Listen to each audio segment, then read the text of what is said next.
Looking for that great next read or your new favorite author? Check out Amy's Bookshelf Reviews recommendations. You won't be disappointed.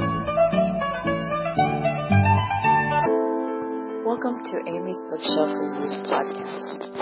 It is a spin-off of the website and book review site of Amy's Bookshelf Reviews.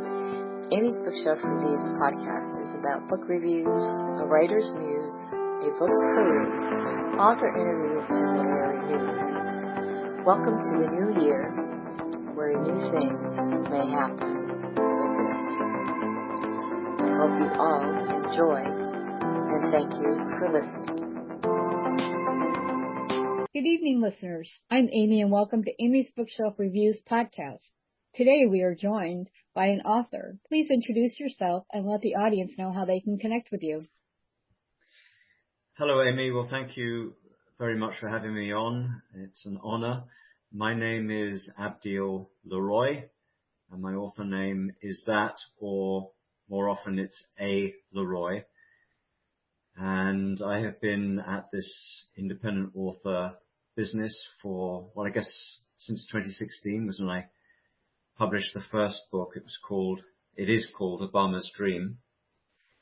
And I have lived on 4 continents. I've had several different careers. I've been chewed up and spat out by the corporate world many times. And now I am house sitting. I am in Costa Rica this week. I'll probably be in Nicaragua next week, and so on. Now, the way to contact me is, well, there are several ways, but the homepage of my website will take you to everything else, and that is poetprophet.com, all one word. Great, and I'll make sure that's in the description of this podcast. So, yes, I've been reading. I think I've pretty much read every single one of your books.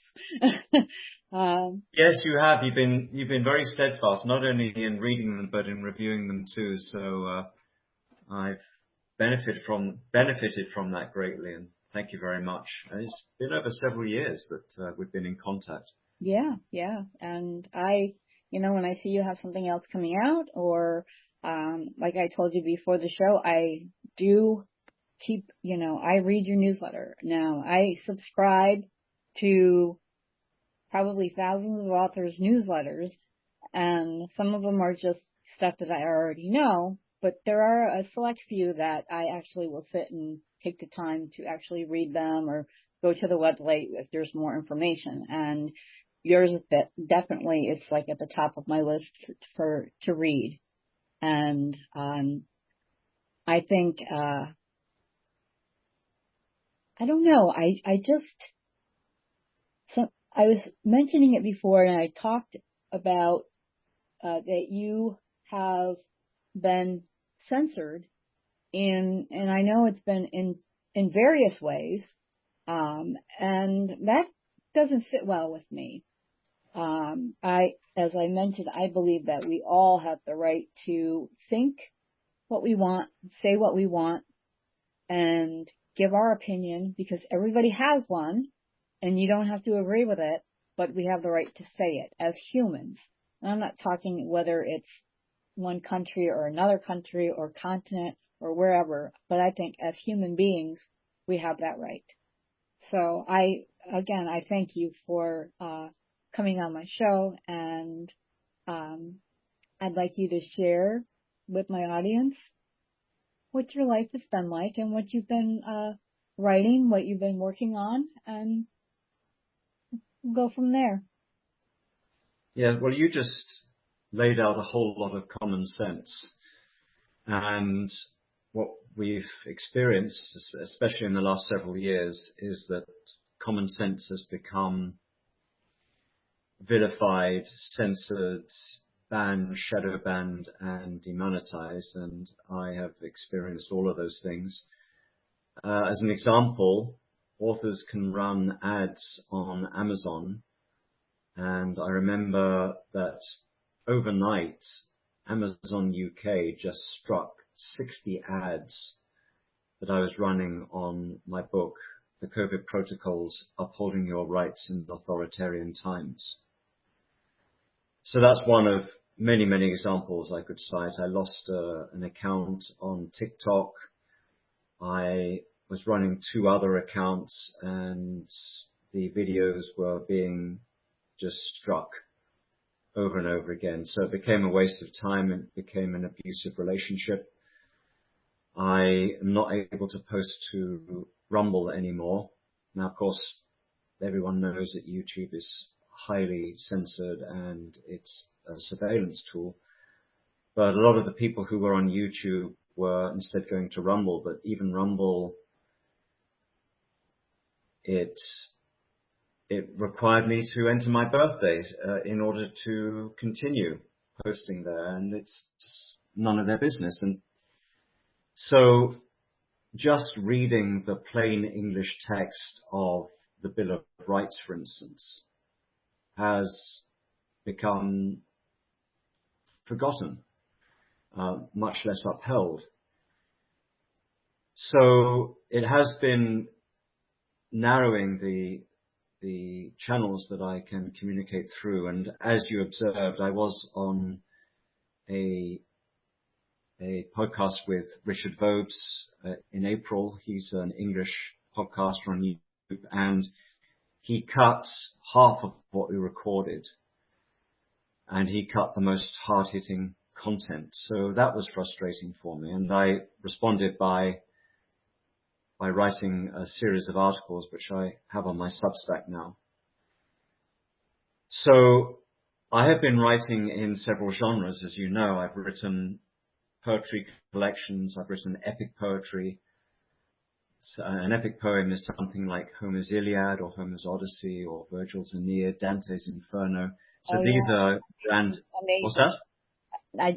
Sorry to cut you off. I just wanted to say that, you know, when I read your epic poetry, and those were the first things that I thought of, you know, Homer's Iliad and, you know, Dante's Inferno.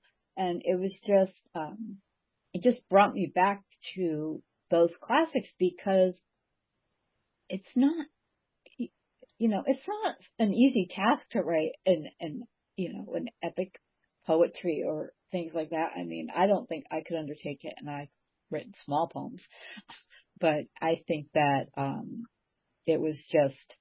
it just kind of brought you back to that, and it was, they were amazing.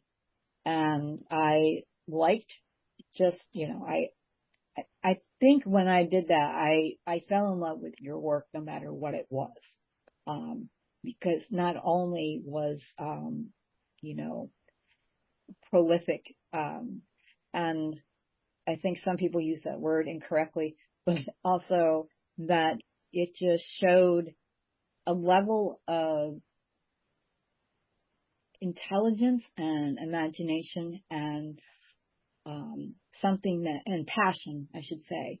So anything that you write, I can tell that it is, you know, your passion is behind it 100%, and you're not afraid to say or write what you want to. And I don't hate a lot of things, but I hate when people are censored just because you don't agree with it. It's like I live in the U.S. and it is not an easy time, but over the past few years, I have seen that more and more books have been banned from school libraries and, you know, public libraries, or their towns are not allowing their small business bookstores to sell certain books, you know, without a boycott. And I think that is, you know, it's one of my pet peeves is, you know, book banning and things like that. And I am an advocate for anti-censorship, and also, I think that all people should be able to read. I mean, I am a big reader myself, but I think being able to read is just as important as reading itself. And I'm sorry, and please continue on with what you were talking about. Yes, thank you, Amy. But yeah, Paradise Lost is another of the great epic poems, and that's the central inspiration for my epic poetry and even for my name. So I have put this on my website of the origin of my name, Abdiel, because this is a name I chose for myself. And in book 5 of Paradise Lost, we first meet Abdiel because Satan is commanding his legions to join him in rebellion against the Most High. And of that multitude of angels, only one refuses. And he rebukes Satan. His name is Abdiel. He goes to join the loyal warriors. And then when the armies face off, the armies in heaven face off against each other, Abdiel strikes the very first blow of that battle because he sees Satan has surrounded himself with cherubim as if he were the Most High.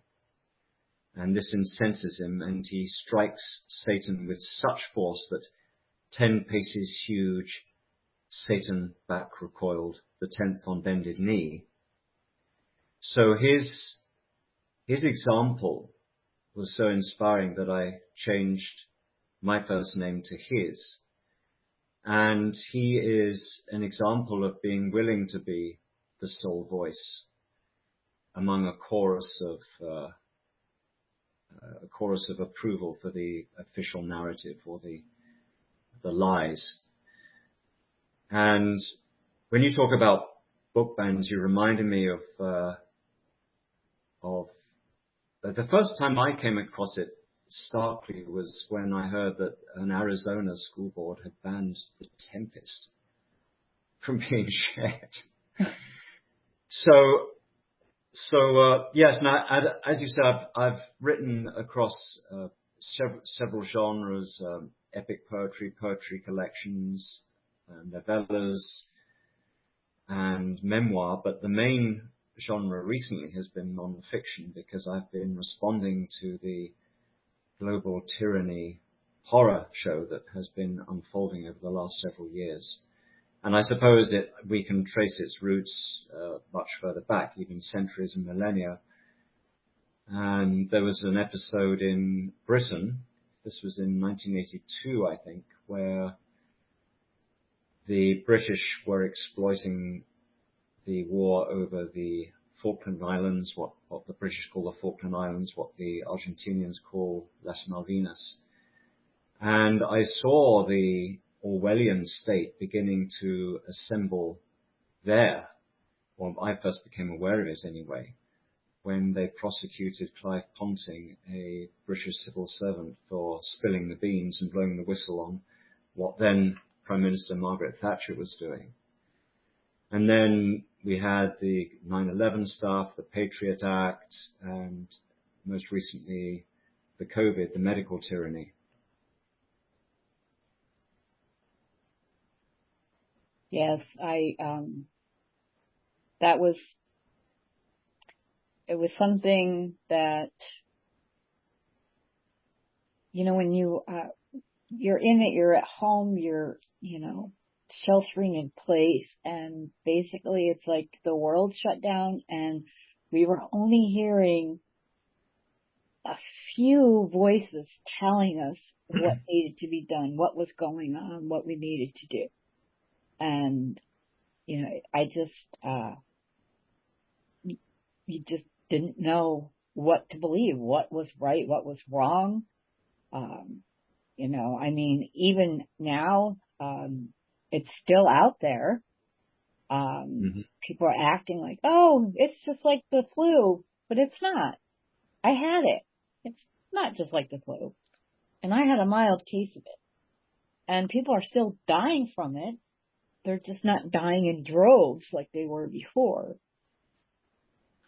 Well, that's part of the narrative that was put out, that there was mass murder, there was genocide being done by governments first through the hospital protocols that were putting people on sedatives and then hooking them up to ventilators, which destroyed their lungs. So that was one part of the culling. And then, of course, the toxic COVID injections, which they dubbed vaccines, with novel technology in them, lipid nanoparticles, genetic material, and stuff we don't even know about now, and stuff that's showing up under high-powered microscopes. So there has been a toxic and murderous agenda that's been initiated against the people in nations around the earth. At the same time, it has increased awareness of what the agenda is, and it started off to our awareness, or to my awareness, in the medical arena, but then it spread to many other arenas as well, so that there's poisoning going on, there's chemtrailing, there's attacks on the food supply, there's radiation weapons, directed energy weapons, and on and on and on. So we are in a war. We are in a spiritual war as well. So that underlies much of what I present in my books, not just what's happening in the physical and material realm, but what's happening in the spiritual realm that's been directing all of this. Yeah, I know. I read your COVID prophecies book several times, and there was so much, and it's been a while, but there was just so much that it kind of like eye opener, and then you wonder, okay, everybody seems to have their own agenda for things. I mean, I was at a point where, when we couldn't even touch people, I lost 2 years of my grandmother's life. She was my best friend, and I couldn't hug her. I couldn't touch her. And then she passed away at 101, and yes, I mean, people pass away, but because of that, I lost that time. Like, I couldn't hug my grandmother, who was my best friend. And then by the time, and even towards the end of her life, she only passed away at the time because she had fallen and laid on the floor for hours, and it kind of ate away at her body. But, I lost that time, and I know a lot of people lost a lot of things during that period, and even now people are still suffering from it. And I must admit, I was one that took the first shot, and after that, I'm like, I'm not doing this again. I mean, I felt worse than when I had COVID. Yeah. Now, when you say your grandmother passed away, what year was that? She died in 2022. 2022. Yeah. And so, did she die in hospital? Yeah, she had fallen. They took her, and she was laying on the floor for 6 hours.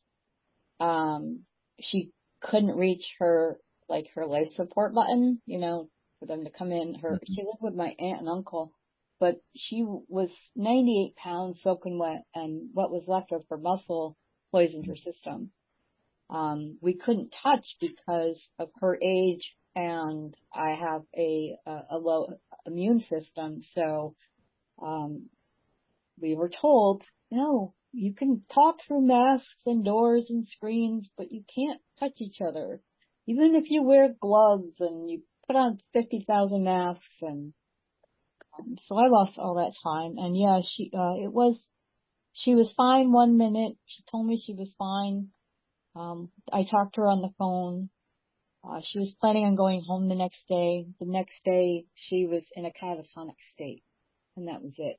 She died 3 days after that. So I'm going to ask you some difficult questions. Had she taken any of the COVID shots? No. Okay. When she was in the hospital, was she sedated? No. Was she hooked up to a ventilator? No, she was not. Okay. When they couldn't wake her the next morning, they knew that my aunt and uncle were there, and I also talked to them that at that point they knew what was wrong with her, but they also said she had listeria, which is very strange because that's like a bacteria that you get from like eating cheese or something else that they told me about, and they don't know how she would have even had that. And then they did what they called, I think they called it comfort care. Just, they just kept her IV saline fluids and kept her as comfortable as possible. She wasn't in pain, but she tried to communicate with me, and people thought she was just breathing heavy, but I could tell by looking in her eyes that she knew I was there, and she was trying to speak, but she couldn't. And then she passed away in her sleep. Yeah, this must be a painful recollection for you. Yeah, it's still very hard for me. My mother died in 97, and I'm still have to process that, and then I have to, and my grandmother, a few days after she passed away, my father, who has always had memory problems because he had a TBI, was found wandering, in 99-degree weather with his winter coat on, and he didn't know where he was. So he is now in a memory care facility, and he has progressive dementia. So I'm like, and he's at that point now where he doesn't even know who I am at all. So it is painful, but I don't, it's like you got to keep pushing. And I'm not in the best of health, but I keep doing what I have to do and help other people. And I try to give people a voice who don't have one, or they think they can't have one. And so that is kind of like one of my purposes in life. Yeah, and I am amazed at the volume of stuff that you do, the amount of books that you get through. And you've kept this going for several years. When did you start? 2014. Okay, so yeah. On my 11th year. Over a decade, yeah.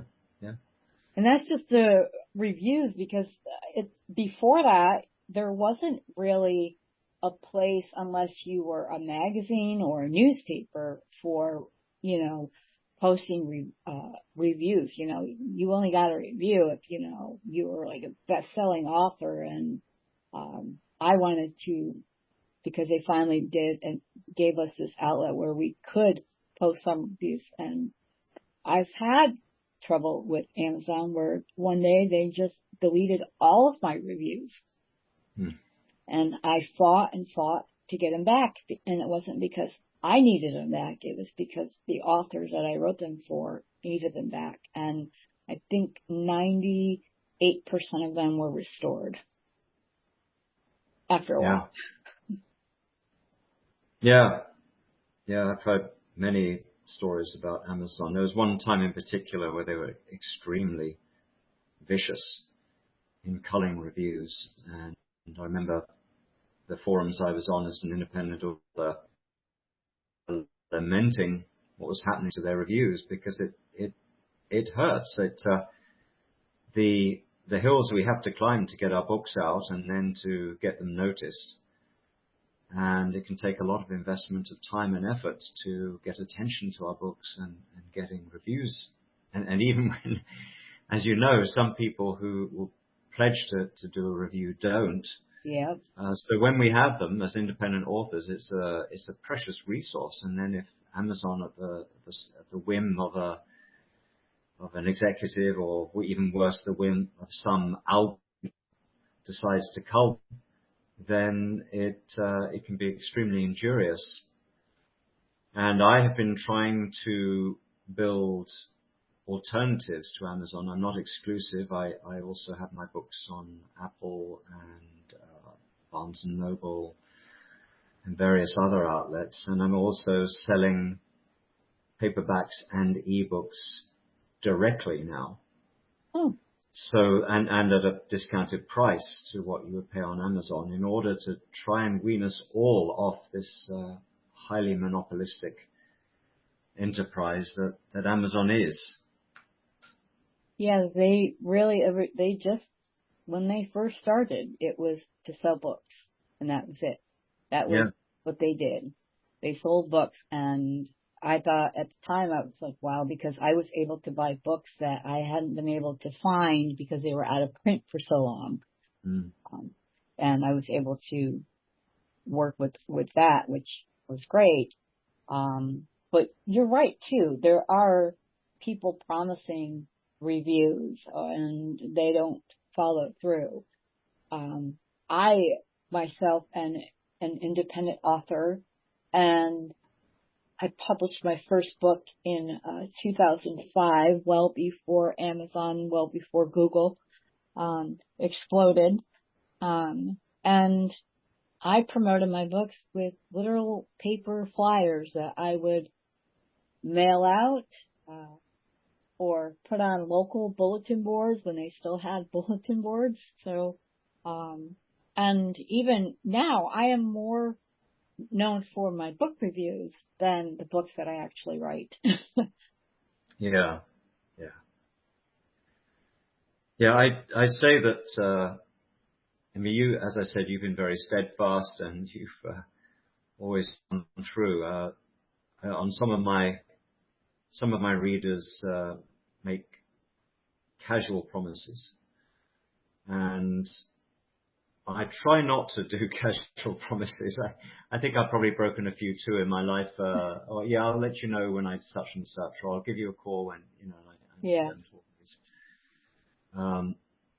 But yeah, so that's one thing that can be critical for an independent author is to follow through on those promises, because often I've given away a free book.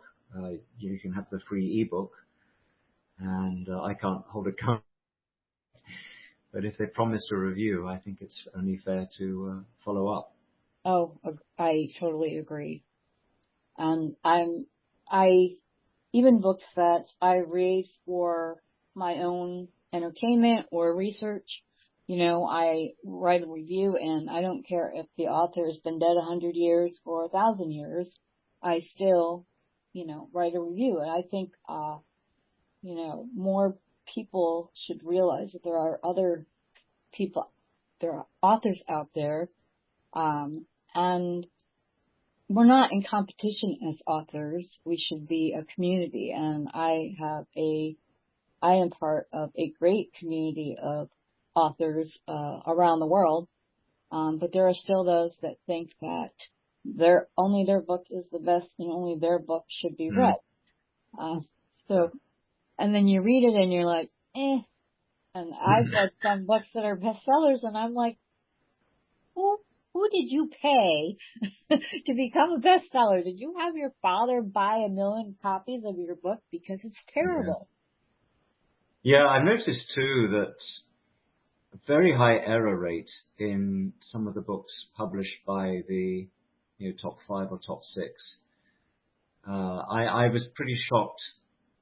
I can't remember the name of the book now, but it was a book by Cash Carraway, and it became more and more error-ridden as I went through it. And I thought, don't they have proofreaders? I mean, these enormous publishing houses, they're just obviously giving a very perfunctory look at the book before it goes out. So my stuff is, I'm much more attentive to that than even the big publishers. Oh, I do the same thing. I mean, I offer editing services to authors, and I do it based off of their budget. I've Mm-hmm. talked to like professional editors, that work for, agents or publishers. And, one time this, editor was telling me that, the book she was editing, she was paid $20,000 to edit, a, a book that was over 100,000 words. And I'm thinking, really? No wonder authors are trying to self-edit and then pass it through. Mm-hmm. And I just tell the authors that, tell me what you can, I have a set fee, but that's like my top fee. And then whatever they can afford, I'll work in their budget, but I never,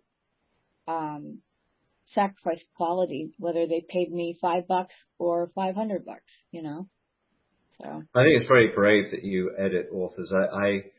I've tried it a couple of times, and they resent the improvement sometimes. um, Now, and I sometimes they have to, they have to let you know what, okay, what do you want me to tell you? What do you want me to look for? And that's the thing that I ask them, because I'm not going to take away your voice. And I had this one author who, sent me work from somebody that she knew and said, oh, after you edited your work, someone else looked at it and saw all these errors. And I said, no, that was the way the author wrote. It wasn't necessarily incorrect. I mean, maybe grammatically incorrect, but it was the author's writing style. And the author, himself was, he was a high functioning autistic person who was writing his point of view about his life. And I said, I would never take away his voice. So if you want to make it perfect, then you might as well just not even, then it's not his book anymore. It's someone else's.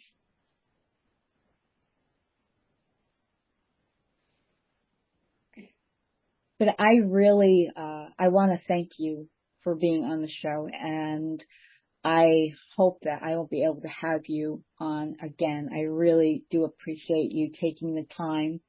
And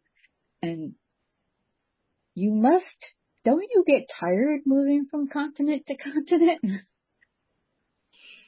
Well, I'm house sitting most of the time now, so I house sit where I can and rent where I can't. And I would love to have the kind of life-changing income that I've been hoping for all these years. It hasn't been forthcoming, at least not yet. Mm-hmm. So yes, it does get tiring, packing and unpacking and storage and all that stuff. It would be a blessing to have one place and make that my base. Well, I think that you're just amazing. Your work is amazing, and you as a person are amazing. So, thank you very much for being on my show. This is, well, right back at you. Thank you so much. Yeah. So I'll leave you with because when I got censored, or as we talked about, Richard Folks cutting half the material we recorded, I wrote a 3-part series of articles, including.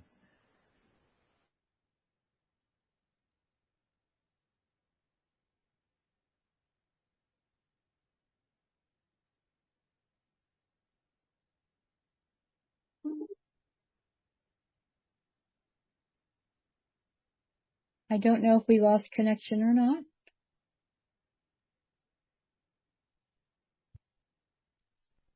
So I'm just going to pause for a second. Okay. Okay. Your final thought, you said? You had something to say? Oh, yes. When my material got cut from Richard Vogue's show, so the topic was prayer to overthrow empire and emperors.